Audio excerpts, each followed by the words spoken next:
স্বাধীনতা, সার্বভৌমত্ব ও গণতন্ত্র পুনঃপ্রতিষ্ঠার লক্ষ্যে পিআর পদ্ধতিতে নির্বাচন করা না হলে দেশে ফের ফ্যাসিস্ট কায়দায় সরকার প্রতিষ্ঠিত হবে বলে মন্তব্য করেছেন রংপুর মহানগর জামায়াতের আমির ও রংপুর ৪ আসনে জামায়াতের মনোনীত প্রার্থী অধ্যাপক মাওলানা এটিএম আজম খান। রোববার ২১ সেপ্টেম্বর রাতে পীরগাছা রেসিডেন্সিয়াল মডেল কলেজ মাঠে উপজেলা শ্রমিক কল্যাণ ফেডারেশনের আয়োজিত সিরাত সম্মেলনে তিনি এসব কথা বলেন। এ সময় আজম খান বলেন, ফ্যাসিস্ট মার্কার সরকার ব্যবস্থা প্রতিষ্ঠা হলে আবারও মানুষ হত্যার শিকার হবে, বিশৃঙ্খলা সৃষ্টি হবে, হাজার হাজার কালো টাকা ছড়িয়ে দিয়ে বিভেদ সৃষ্টি করা হবে।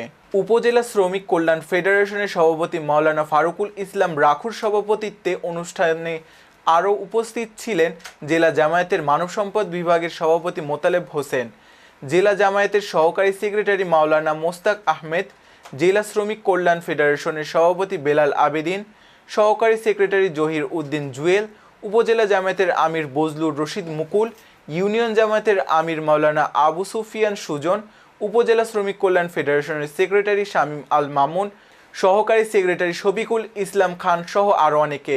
ইউনিয়ন সেক্রেটারি আব্দুস সাত্তার মামুনের সঞ্চালনায় অনুষ্ঠিত সিরাত সম্মেলনে দোয়া মোনাজাত পরিচালনা করেন উপজেলা জামায়াতের দপ্তর সম্পাদক আব্দুল জব্বার।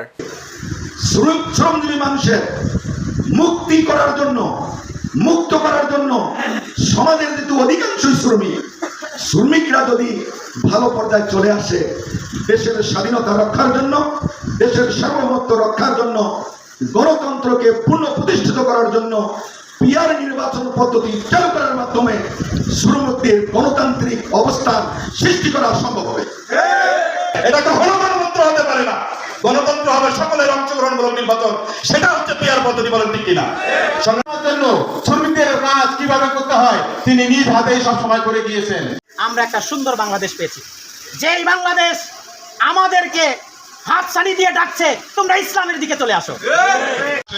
আমরা যেভাবে আমাদের সন্তানদের হারিয়েছি, আমরা যেভাবে আমাদের সন্তানদের পঙ্গুত্ব বরণ করতে দেখেছি, এর পরিবর্তন একটা হওয়া দরকার।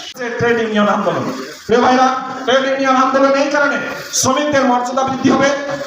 আগে শ্রমিকদের যেন তাদের মজুরি যেন পরিশোধ করে দেওয়া হয়, এটি আর কোনো কেউ বলতে পারেনি। আজকের দোয়াগুলো তোমার দরবারে কবুল হয়ে যাবে রব্বুল আলামিন। রব্বুল আলামিন পরবর্তী সময় আমরা লক্ষ্য করেছি ওই জীবিকা নির্বাহ করে আল্লাহ দিনকাল অতিক্রম করে 100 বছর আগে তোমার জান্নাতের হকদার হয়ে যাবে। আল্লাহ তাআলা আজকের এই দোয়ায় আমাদের মধ্যে যারা এখানে উপস্থিত রয়েছি, তুমি যার হাতকে কবুল করো, যার হাতকে তুমি পছন্দ করো। ইল্লাল্লাহু মুহাম্মাদুর রাসূলুল্লাহ।